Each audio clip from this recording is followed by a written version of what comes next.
Est-ce que les autistes ont des émotions? Salut, je te souhaite la bienvenue dans cette série de 30 vidéos que je fais en avril 2022 à l'occasion du mois de l'autisme. Moi, c'est Maud, j'ai 34 ans. J'en aurai 35 à la fin de ce mois d'avril. Je suis coach psychospirituel et je suis également une personne avec autisme. Donc, l'émotion chez les autistes, c'est quelque chose qui est souvent très mal compris par les neurotypiques.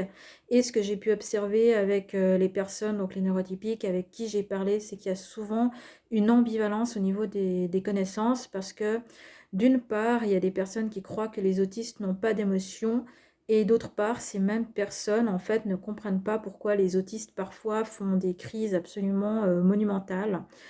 Du coup, il y a vraiment une forme de méconnaissance autour de ce sujet qui est l'émotion chez la personne autiste.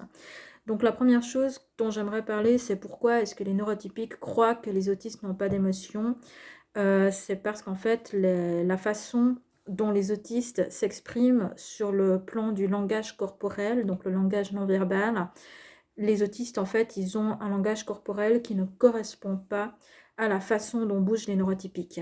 Et pour les neurotypiques qui ont un bon sens de l'observation du langage non verbal, souvent ils ne comprennent pas que les moments en fait où les autistes ressentent des émotions parce qu'ils n'arrivent pas à distinguer ces moments parce qu'ils se basent en fait sur un référentiel comportemental qui est le comportement des personnes neurotypiques.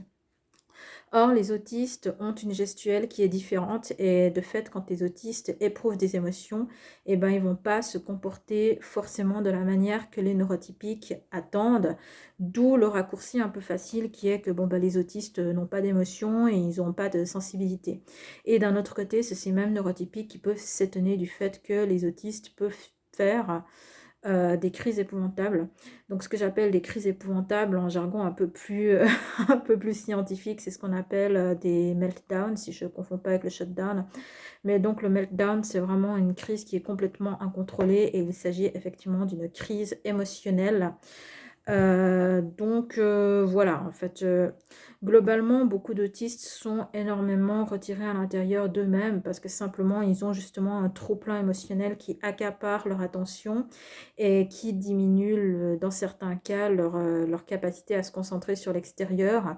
Ou alors, au contraire, ce qui peut arriver aussi, c'est qu'à l'extérieur, il y a tellement de stimuli qu'on est obligé de se recentrer en fait à l'intérieur, mais dans tous les cas de poser un peu une espèce de filtre pour essayer de moins ressentir tout ça. Sinon, ça fait beaucoup trop de sensations, ça fait beaucoup trop d'émotions.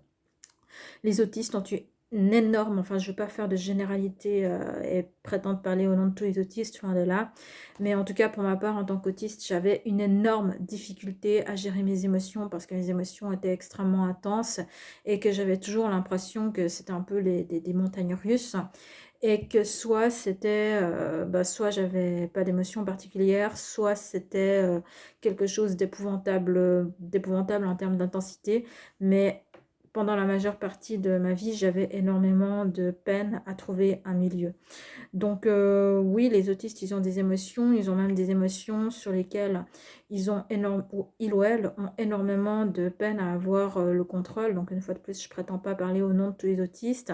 Et moi-même, je ne rentre plus en fait dans cette définition puisque le travail que j'ai fait sur moi ces dernières années en termes de développement personnel m'a permis d'apprendre à gérer mes émotions de sorte que je ne fais plus de meltdown ni de shutdown depuis des années, mais c'est évidemment des problèmes que j'avais avant en tant qu'autiste. Donc les émotions, oui, les autistes ils en ont même beaucoup. C'est des émotions qui sont extrêmement à fleur de peau, en tout cas c'est mon cas. Je ne vais pas parler au nom de tous les autistes, mais du coup les autres autistes qui regardaient cette vidéo, potentiellement n'hésitez pas à vous exprimer en commentaire pour dire comment vous vivez ça.